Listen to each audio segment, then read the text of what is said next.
Imagine a country where cash disappears overnight. No coins, no notes, no banks. For 3 long years, people had to improvise. Or starve.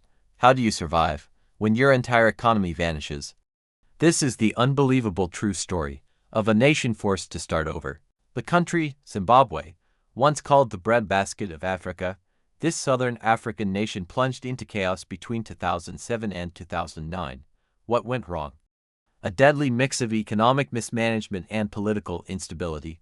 The government had seized commercial farms, cutting off food production. Corruption spread, trust collapsed, and then came the printing presses. To cover debts and pay salaries, the Reserve Bank of Zimbabwe printed more and more money. But that only made things worse. Hyperinflation spiraled out of control, prices doubled every day. By late 2008, the inflation rate hit 89.7 sextillion%. At its worst, a single US dollar was worth 35 quadrillion Zimbabwean dollars.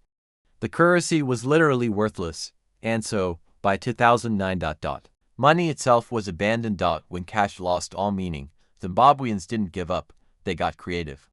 Barter became the new economy. You didn't buy sugar, you traded for it. Maybe with fuel, or maize, or soap, a teacher might get paid. With a bucket of cooking oil, a mechanic might fix your car for a few eggs. Teachers continued working, not for salaries, but for survival. Communities pulled together, not out of charity, but necessity. And yet, even bartering had its limits, so people turned to something more stable and more familiar. First, it was whispered, then it became open.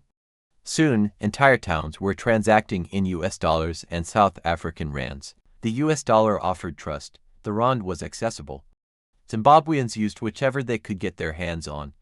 Being neighbors with South Africa meant the rand flowed more easily across the border, especially in southern regions like Bulawayo and Beitbridge, but these foreign currencies weren't official yet. So exchange rates fluctuated wildly, controlled by street dealers, not the central bank. And still, people adapted. Prices were quoted in US dollars, but small transactions were done in rand coins, mostly.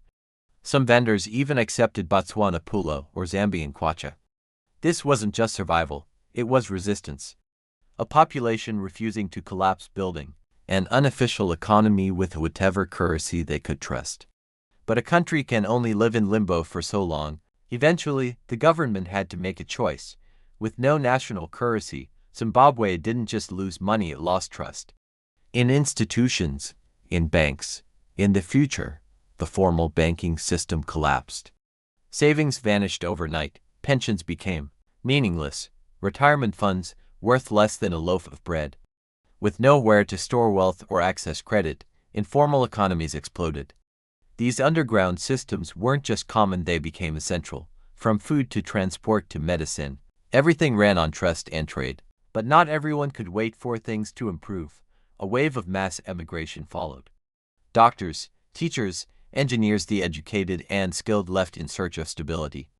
Zimbabwe lost over 3 million people in under a decade.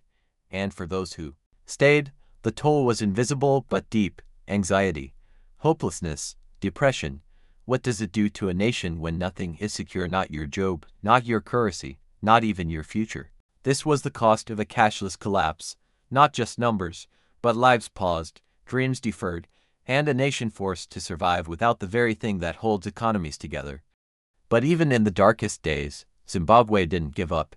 After 3 years of chaos, something had to give. In 2009, Zimbabwe made a bold decision, one few countries ever dared to make. The government officially scrapped the Zimbabwean dollar and embraced foreign currencies. Just like that, the economy was dollarized. The US dollar became the dominant currency. The rand followed closely, especially near the South African border. The impact was immediate. Inflation disappeared almost overnight. Shelves were restocked, schools reopened. People could trust their money again. For the first time in years, life felt normal. But dollarization wasn't a miracle cure. Most transactions now required US dollars, but not everyone had access. Coins were scarce, small change became a luxury. And in the long term, Zimbabwe had given up control of its monetary policy. No more printing money, but also no more tools to manage its economy independently. Still, the dollar brought stability, confidence returned, and for millions of Zimbabweans, it felt like waking up from a long nightmare.